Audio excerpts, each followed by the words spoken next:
आज से 400 साल पहले दिल्ली की सत्ता पर मुगल सुल्तान औरंगजेब की हुकूमत थी।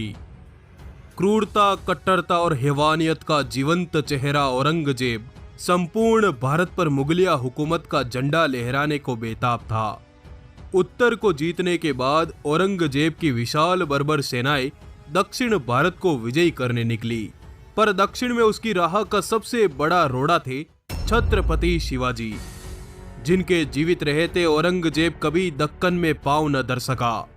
पर ईस्वी सन 1680 में शिवाजी राजे की मृत्यु के बाद औरंगजेब की दक्षिण विजय की चाहते फिर से जागी और उसने अपनी पूरी फौज दक्कन में उतार दी। पर इन्हीं संकट के काले बादलों के बीच महाराष्ट्र की धरती पर हिंदुत्व की एक चिंगारी ने जन्म लिया, जिसने मुगलों पर ऐसा कहर बरपाया कि दक्कन सहित संपूर्ण भारत मुगलों के खौफ से आजाद हो गया। ये महागाथा है एक ऐसे फौलादी जिगर वाले हिंदू राजा की, जिसने 25 सालों तक औरंगजेब से इतने युद्ध लड़े कि औरंगजेब का उठना बैठना, जीना खाना, सुख चैन सब मुश्किल कर दिया। परंतु जब यह वीर योद्धा औरंगजेब की पकड़ में आया तो औरंगजेब ने इस वीर को ऐसी दर्दनाक मौत दी कि स्वयं मृत्यु के देवता भी कांप उठे। तो आइए आज मैं आपको सुनाता हूं वीरता की वो भैरव कहानी, जिसको सुनकर गीदड़ भी शेर बन जाए। रोबीला अंदाज, हाथ में भवानी और तिलकधारी मस्तक वाले उस हिंदू योद्धा का नाम था छत्रपति संभाजी महाराज। पर आखिर कौन थे छत्रपति संभाजी महाराज, जिन्हें इतिहास के पन्नों में हिंदू वीर के नाम से नवाजा गया? महाराष्ट्र की धरती से हिंदू हुकूमत का बिगुल फूंकने वाले छत्रपति संभाजी महाराज एक अजयी प्रतापी योद्धा थे। वो एक बवंडर था, जिसने 9 सालों में 120 लड़ाइयां लड़कर मुगल हुक्मरानों की सत्ताएं हिला दी। वो परम स्वाभिमानी शिव भक्त था, जिसकी भुजाओं के प्रताप से दिल्ली की सल्तनतें सहम उठी। 60 किलो की तलवार लेकर वो रणभूमि में उतरता। 13 साल की उम्र तक 13 भाषाओं का ज्ञान था उसे। शस्त्र शास्त्र का वो प्रकांड पंडित था, जिसने हिंदुओं के लिए कई शास्त्र लिख डाले। उसके खूंखार 20,000 योद्धा उसके एक इशारे पर मुगलों की सेना में मातम पसार देते। वो खुला घूमने वाला खूंखार हिंदू राजा था, जिसने गोवा से पुर्तगालियों को उजाड़ डाला। बीजापुर और गोलकुंडा के सुल्तान उसकी तलवार के आगे खामोश रहे थे। जंजीरा के सिद्धियों को वो अपनी तोप के निशाने पर रखता और औरंगजेब को अपनी जूती पर। परंतु अपनों की गद्दारी के कारण अंततः ये वीर औरंगजेब की पकड़ में आया, जिसके बाद औरंगजेब ने बड़ी बेरहमी के साथ उसका हाथ काटा, पैर काटा, जीभ काटी, आंखें फोड़ी, खाल उतारकर मिर्ची भरी और उसके शरीर के टुकड़े टुकड़े कर दिए। पर फिर भी वो झुका नहीं। तो आइए आज हम डिमांडिंग पंडित के साथ परिचित होते हैं उस वीर मराठा छत्रपति संभाजी महाराज के सच्चे अनसुने इतिहास से। उम्मीद है आप इस वीडियो को लाइक जरूर करेंगे। तो चलिए शुरू करते हैं। ईस्वी सन 1680 में छत्रपति शिवाजी महाराज के स्वर्ग जाने के बाद संभाजी महाराज को उनकी सौतेली माता सोराई बाई ने पन्हाला किले में घेर लिया, ताकि वो राजा न बन सके और सोराई बाई का बेटा राजा बन जाए। परंतु अपनी सौतेली मां के इस षड्यंत्र की भनक पड़ते ही शेर के उस शावक ने पन्हाला के कैद खाने की दीवारों को फांदकर पन्हाला गढ़ पर अधिकार जमा लिया और स्वराज के गद्दारों के मस्तक उतारने की सौगंध खाते हुए शंभू राजे ने राजधानी रायगढ़ की तरफ कूच कर दिया। भोर के पहले पहर में यम गर्जना करता हुआ संभाजी का सैलाब राजधानी रायगढ़ में उतरा और हुकूमत पर अपनी विजय का भगवा तान दिया।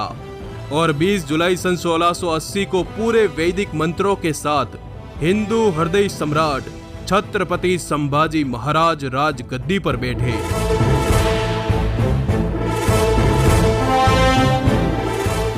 संभाजी महाराज ने राजा बनते ही अपनी तमाम सेनाओं को राजधानी रायगढ़ में एकत्र किया और मुगलों के विरुद्ध खुले युद्ध का ऐलान कर दिया। ईस्वी सन 1681 की मध्य रात्रि को संभाजी महाराज ने अपनी तमाम सेनाओं के साथ बुरहानपुर पर धावा बोल दिया। क्योंकि बुरहानपुर वो शहर था जो औरंगजेब की दूसरी राजधानी था। इस नगर में न सिर्फ औरंगजेब का खजाना रखा था, बल्कि हजारों लाखों हिंदू जो मुगलों के विरुद्ध बगावत करते वो यहाँ कैद में थे। रात्रि के घोर सन्नाटे में मराठों ने इस इलाके पर सामूहिक रूप से भयंकर धावा बोला। संभाजी महाराज के नेतृत्व में मराठों ने यहाँ पर तैनात मुगलों को काटकर पूरे नगर पर कब्जा कर लिया। शंभू राजे ने इस किले से औरंगजेब का खजाना लूटकर पूरे किले को धराशायी कर दिया। मराठों ने जाते जाते इस पूरे के पूरे नगर को तबाह कर डाला। मराठों के इस पराक्रम से औरंगजेब गुस्से से तनतना उठा और उसने अपने सबसे बेहतरीन सेनापति हुसैन कुली खां को एक बड़े लश्कर के साथ मराठों की धरती पर उतारा। हुसैन कुली खां दिल्ली से यह कहकर निकला कि वो 3 दिन में मराठों को मसल देगा, पर वो 3 साल तक वापस नहीं लौटा, क्योंकि संभाजी महाराज ने उस पर तगड़ा घेरा डाल रखा था। मराठों के आगे उसका पूरा लश्कर लुट गया, सेनाएं मारी गई और वो खुद एक रात मौका पाकर युद्ध भूमि से दुम दबाकर भाग निकला। इस प्रचंड जीत ने संभाजी महाराज को रातों रात दक्कन का सूरमा बना दिया। पर यह बात औरंगजेब बर्दाश्त नहीं कर पाया और उसने मात्र 1 महीने बाद खान जहां बहादुर को 1 लाख सैनिकों के साथ सतारा में उतारा। पर मराठों ने छापामार युद्ध नीति के दम पर खान जहां को दौड़ा दौड़ा कर मारा। वो महाराष्ट्र में जहां भी अपना पड़ाव डालता, मराठे उसकी छावनी पर छापा मार देते। अंततः वो भी लुट पिट कर पुनः दिल्ली भाग गया। औरंगजेब इसी तरह अगले 2 सालों तक 15 से अधिक बार अपने विशाल बर्बर सेनाओं को महाराष्ट्र में भेजता रहा। पर संभाजी महाराज हर बार कभी जंगलों से तो कभी पर्वतों से निकलकर औरंगजेब की सेनाओं को गाजर मूली की तरह काट डालते। जब सारे प्रयास विफल हो गए तो औरंगजेब स्वयं अपने सभी सेनापतियों के साथ महाराष्ट्र आधमका। 9 लाख का विशाल लश्कर, 15 मनसबदारों की बड़ी सेनाओं के साथ औरंगजेब ने औरंगाबाद में अपना डेरा जमाया। औरंगजेब ने आते ही मराठों पर हमले और तेज कर दिए। ईस्वी सन 1682 में औरंगजेब की बर्बर सेनाओं ने रामशेज के किले को घेर लिया। संभाजी महाराज किले के अंदर थे। 5 महीनों तक दोनों सेनाओं के मध्य भयंकर युद्ध चलता रहा, पर ऊंचे किले तक औरंगजेब की न तोप पहुंच सकी न ही तलवार, और अंततः वो थक हार कर वापस लौट गया। अपने किले पर हमले से नाराज संभाजी महाराज ने औरंगाबाद की मुगल छावनी पर छापे मारने शुरू कर दिए।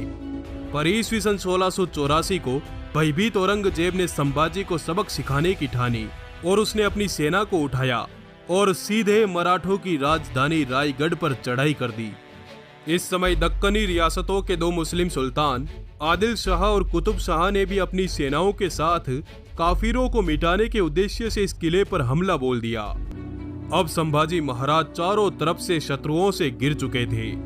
उन्होंने मराठों को किले पर फैला दिया और रायगढ़ की प्राचीर से मुगलों पर तोप, तीर और भालों की बरसात कर दी। इस हमले ने मुगल सेनाओं को तीतर बीतर कर दिया। अपनी सेनाओं को भागते देख औरंगजेब भी मुंह छुपाता हुआ भाग निकला। इस घटना ने पूरे भारत में औरंगजेब की इज्जत उतार दी, पर फिर भी औरंगजेब रुका नहीं। उसने मैसूर के राजा, जंजीरा के सिद्दी और गोवा के पुर्तगालियों को अपने साथ मिलाकर मराठों को घेरने की योजना बनाई।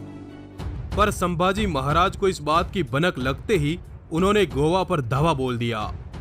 गुस्से से लबरेज मराठे नंगी तलवारों के साथ गोवा की धरती पर उतरे और एक एक कर गोवा के किलों पर भगवी ध्वजा चढ़ाना आरंभ कर दिया। संभाजी महाराज ने गोरों की चमड़ी उधेड़ दी।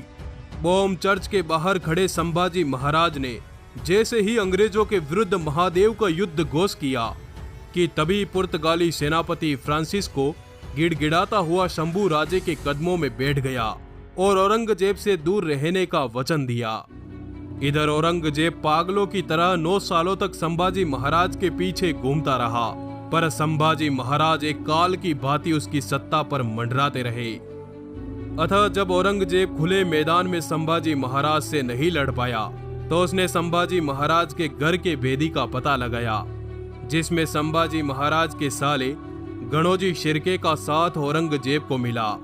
गणोजी ने संभाजी महाराज के पल पल की खबर औरंगजेब तक पहुंचानी शुरू कर दी। ईस्वी सन 1689 को संभाजी महाराज संगमेश्वर में थे।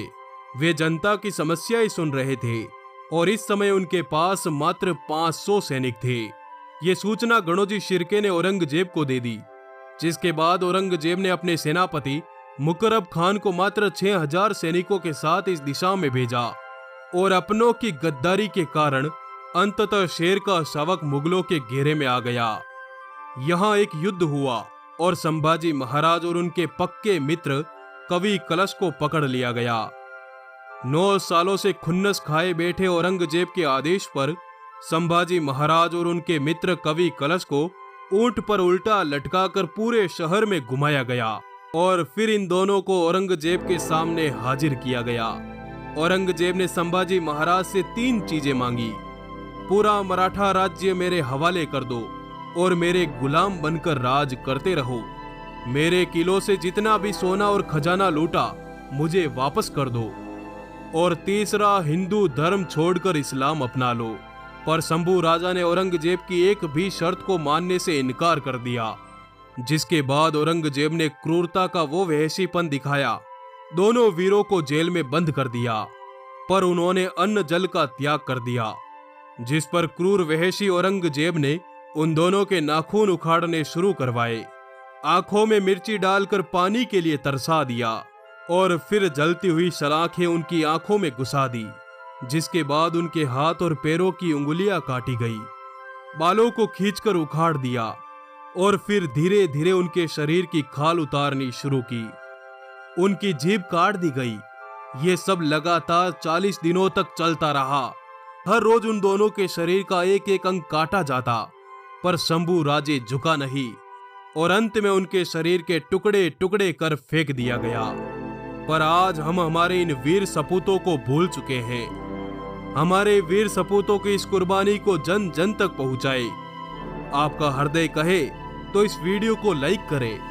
आपका आभार, धन्यवाद। जुड़े रहिए।